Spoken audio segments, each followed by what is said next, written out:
Good afternoon. I have with me today Mr. Rupert McPetrie, CEO APAC at EssenceMediacom. Thank you so much, Rupert, for joining us. A real pleasure and great to have the opportunity to talk about the agency and Can and the future. You took over as CEO in May last year in the midst of the merger process at EssenceMediacom. What were the big challenges that you faced in the run up to this merger, which finally concluded in January this year? It's been an extraordinary journey bringing the two businesses together. I think we set out to create something very, very new. And because of that, we wanted to take our time to do it properly. So, although there were challenges, some of them around logistics, some of them around how we set up our organizational design, some of them around keeping up with what our day-to-day business is whilst trying to imagine the new agency.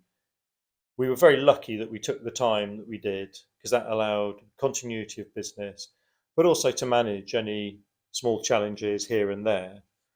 And I'd say probably the biggest challenge that we had was trying to find the balance between taking the time to do things properly with full engagement, participation from our people, keeping all our clients up to date. So taking some real time and care about what we're doing. But at the same time, we don't want to lose any time. We wanted to move quickly, move decisively.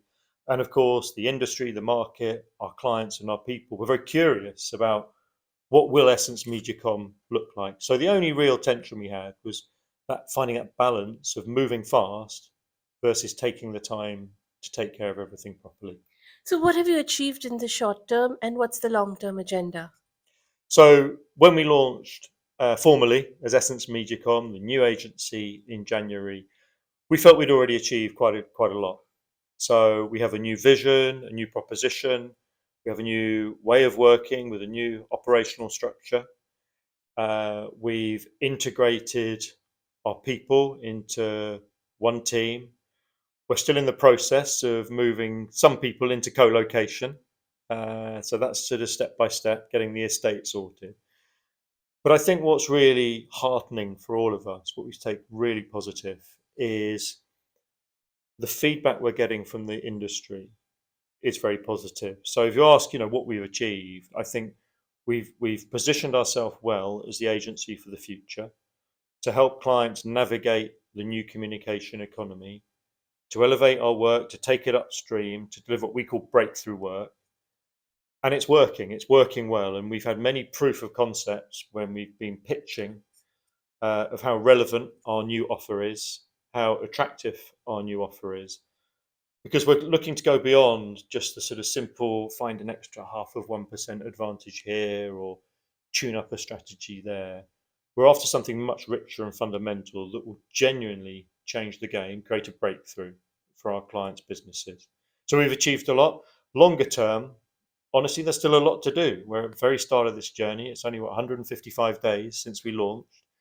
So whilst I'm fiercely proud of what our people, what we call essentials, have achieved so far, there's a lot to do as we roll out our new vision and proposition, the tools, the technologies, the capabilities, and we scale these across the region and in market. So we're proud of what we've achieved, but we're humble enough to know we've got a huge amount to do. You use the term new age agency. How do you define that? Well, look, I think we've been very fortunate uh, in taking the brilliant capabilities, and by that I mean people, as well as the tools and the tech, of MediaCom and of Essence. You've got at MediaCom a classic, strong agency model with a really diverse range of clients, but very strong in communications and strat planning, brand building activities. You've got Essence with data analytics at the heart, Sure. performance, digital centric. So the raw ingredients of what we have, I think, are quite unique. And in our new proposition, what we're trying to solve for, and why these people capabilities are so important, is really trying to address what we see clients are asking for now. And this is no longer really just sort of optimizing individual silos of activity. Of course, we're trying to do the best we can in every platform, every media, every plan. But clients these days, they want to understand the co-relationship, the codependencies of social, of commerce, of content, of data analytics, as well as classic brand building activity. And so that's the agency of the future that we're building, the new agency to navigate what we call this new communications economy. And critically, I think quite unique for us is we're able to solve for a whole broad range of questions that clients are asking in one go. So, looking just at the agency business in the APAC region, what has been the client's response to the merger, and what are you looking forward to? The year ahead in terms of growth. So clients in APAC, I think, have responded really well. The feedback's been very positive. I think what we're standing up in the region from a capability point of view really does solve for many of the key business challenges. So, I think we really want to be clear to our clients that the breakthrough work that we deliver, it's not just nice work. It has a measurable impact on their business or on the KPI that they set. So I think we're in a really, really good place to deliver on that. The feedback's been positive. I think there's also a really, really high level of curiosity about what it means for their brands, what it means for their businesses. So since we launched, we've been working with all our clients on very bespoke, specific application of some of our new technology, some of our new tools, or even bringing in different profile of talent from the broader agency. You can imagine how powerful it is, let's say, for one of our former MediaCom clients to get exposed to some of the talent profiles that come from the former Essence side of the business, and vice versa. I think marketers these days are just so curious about not just what their direct competitors are doing, but what adjacent sectors, adjacent categories, and other businesses are doing. The more we can bring different profiles of talent, diverse talent and capability to bear, the better. So we're working on these plans for all our clients to introduce some where relevant, where it's going to make a meaningful difference, some of these capabilities to clients.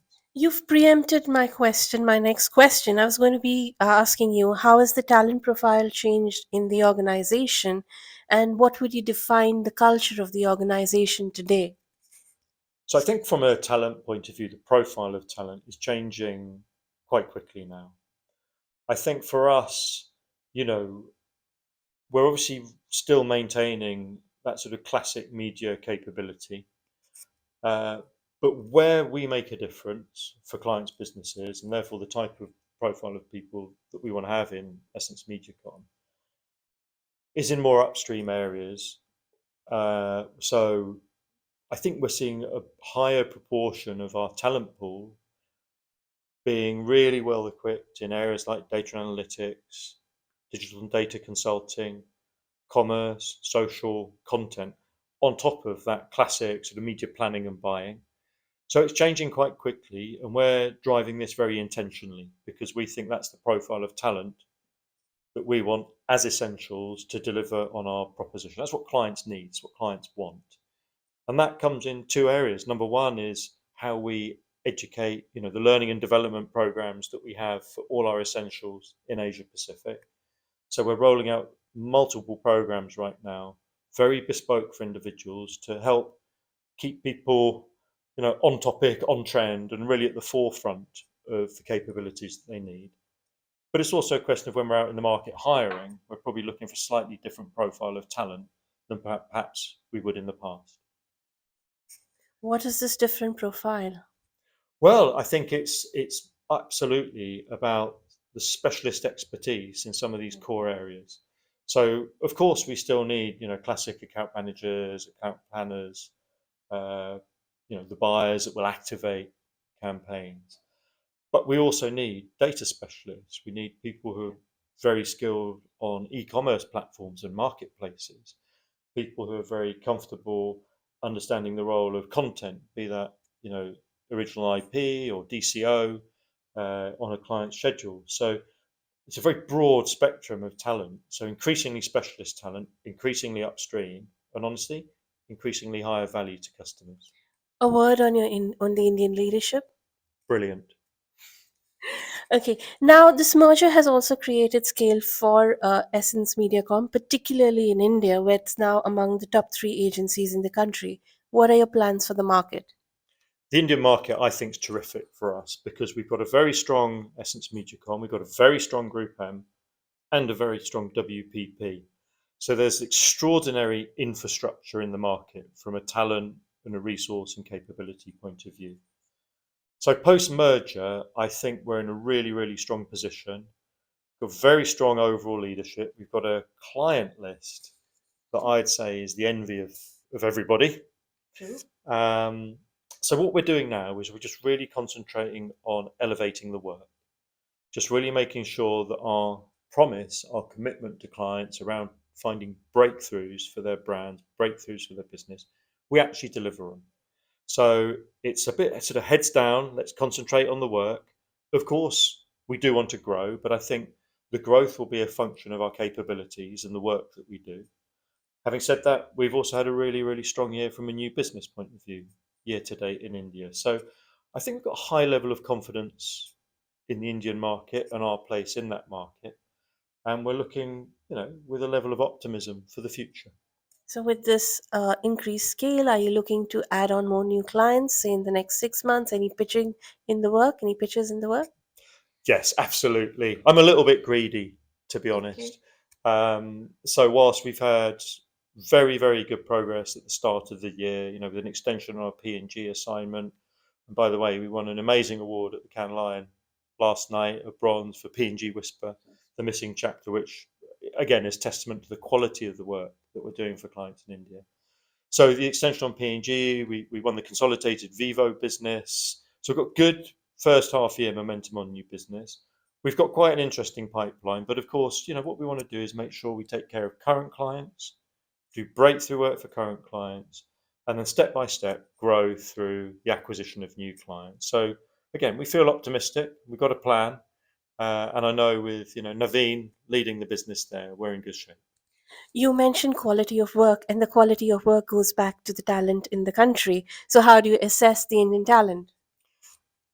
From my experience, so I've been running Asia Pacific for just over a year now, and I think that talent we have in the Indian market is world class. I really do, and that P&G can win is a great example, and that work was also rewarded and recognised by Walk. So I think the work is coming through, and that's a function of the talent, as you say. We're increasingly, investing a lot in the learning and development of our people in India, so we can deliver on the proposition. But I think the raw base of talent is extraordinary. And if you imagine that breadth of talent I was talking about earlier, the different specialist capabilities around data and tools and analytics, insights, commerce, social content, that's all there in India. Our job is to make sure everyone has the tools and the capabilities that they need to thrive. So that's the learning and development piece. And the way we operate empowers and enables them. So I feel very confident in the talent that we have in India. And look, one of the things we're very positive about from an Essence MediaCom point of view is giving all our essentials, all our people mobility opportunities. So we'll be seeing more and more talent exchanges, mobility movements, just to give people that career building opportunity. How important is cross learning across the region then? It's huge. I think it's huge. I think one of the challenges agencies have is sometimes we try and reinvent the wheel in different parts of the world or on different clients, even in the same market. So, one of the initiatives we've been driving over the last year is to really share and reapply work, share and reapply best practices more quickly, more practically around the region. So sometimes that's in a leadership forum, sometimes that's in town halls, sometimes that's in very specific practice-based sharing sessions, and sometimes it's very client specific, just so that we're moving best practice and information and ideas around the organization as fast as we can. The question which I was actually really, which I'm actually really curious to ask you is, you're a big proponent of diversity, equity, and inclusion in the workplace. Why should DEI be at the forefront today? For me, DE&I is just so fundamental to how we go about our business. And for me, the reason is really, really simple. It genuinely matters. It makes a difference. And it matters to our people. And I think sometimes we talk about our talent and our teams as though they're one. They're not. They're 2,500 individual essentials in the region. And we need to respect all of their individuality. We need to create an environment where they're all comfortable. Everyone is comfortable to be their authentic selves at work. And it matters to our people. It matters to our clients. So many clients now in a review, in a tender, will want to understand for real. So not just some nice words, but for real, what are we doing for our people in the DE&I space? And beyond that, and I take this really, really seriously, it's the right thing to do for the communities that we operate in. Right. I think as a leading agency in the world's largest marketing services organization, we've got a responsibility. We have a genuine responsibility through our work to drive change. Everybody's talking about DEI now, but what was really interesting is that you are Essent Mediacom's faith diversity lead. Can you tell us more about this faith in inclusivity? Because you also operate in an area which is extremely diverse. So, can you just tell us something about this? Yeah, sure. And this is a topic very close to my heart, as you'll understand. When we set up, if you like, the founding principles of Essence MediaCom, we did want to ensure that DE&I was at the very heart of who we are and what we want to be. And to that end, in addition to having some really specific policies to ensure that people can be their authentic selves at work, we think there's a really important point around sort of ownership and accountability and responsibility. So in our global leadership team, every one of us is responsible for advocating a strand within DE&I. And I thought, given the diversity of Asia Pacific, the really wide range of beliefs and thinking and faiths, that it would probably be the right thing for me as the APAC CEO to advocate for.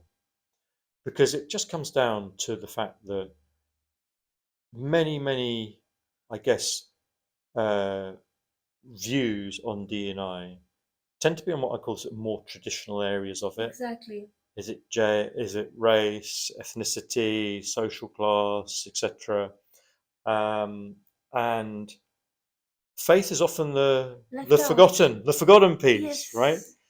And I think again, when we look at DE&I, I'm a big believer in this intersectionality because you could be many parts of DE&I. My core beliefs could straddle a whole range of things around gender, ethnicity, social class, neurodiversity, uh, as well as faith. So I didn't want faith to be left behind, particularly given its significance in our region.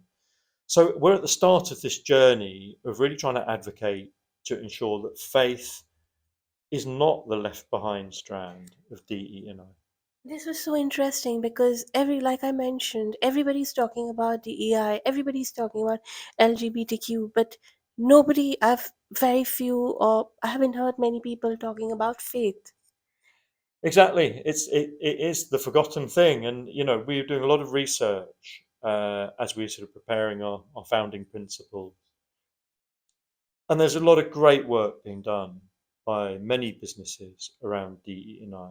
But if you look at DE&I in company reports, for example, it's very rare to see faith covered. Very rare. So we felt it had to be an integral part of what we're doing for our people. Um, I think we have to show equal respect and create equal space in faith as in other areas of DE&I. It's that simple, I guess. So I'm really proud to be advocating for this faith element of DE&I. So we're just trying to, one, raise some awareness around it. Two, make sure we're creating that space so that people can be their authentic selves. But the way to drive that, as with everything, is that someone owns it, someone's accountable for it, and that's me. Finally, there's a lot of talk about recession and uncertainty about the economic scenario today around us. What is your assessment of the APAC region, and are there any green shoots that you're seeing? So APAC is, of course, uh, vulnerable to the global headwinds, global ups and downs. And I think, this year, much as last year, there's challenges around inflation, around supply chain, logistics. Some of the consequence of that is seen in interest rates to try and manage inflation. So there are concerns, of course, and I think in various parts of the region, markets will have their own specifics. That perhaps accelerate that or slow it down or add or detract from it. When I look at the region as a whole, I remain still cautiously optimistic for 2023. I think, you know, relative to some of the other parts of the world, we still have significant opportunity in some parts of the region. India last year was terrific growth market for us. This year, not quite as terrific, but still relative to the rest of the world, I think it's still quite interesting. One of the big hopes we have in the region for 2023 is the recovery in China. I was in Shanghai just last week, talking to a lot of our customers and our team, and I think we feel quietly confident that there'll be a steady recovery. So, not a rapid ramp up, but a steady step by step recovery in China, which, of course, a significant part of the region. So, I think there are a few green shoots, particularly if we look at China, because China, of course, is not just about the domestic China business. When China grows and when Chinese consumers feel confident to spend money on brands, they do it outside of China as well as in China. So I feel cautiously optimistic for 2023. Thank you so much, Rupert, for your time, and have a safe flight back home. Thank you so much. A real pleasure to talk to you today. Thank you.